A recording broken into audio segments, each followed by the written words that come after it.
बटुक भैरव की पूजा कैसे करें? आने वाली 16 जून को आपकी जयंती है। आपके इस बाल रूप की साधना अगर कोई भक्त करे तो उसको तुरंत फल मिल जाता है। और कैसे करें पूजा?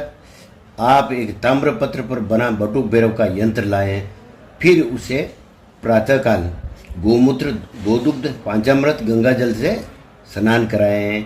फिर किसी पाटे पर लाल कपड़े पर रख दें।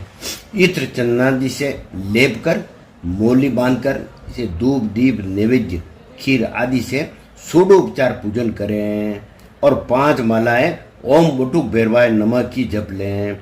इस रोज इतनी सी साधना कर ली आपने तो यकीन करें ये बाल रूप भैरव आपकी हर मनोकामना पूर्ण करेंगे। विश्वास करें और करें जरूर।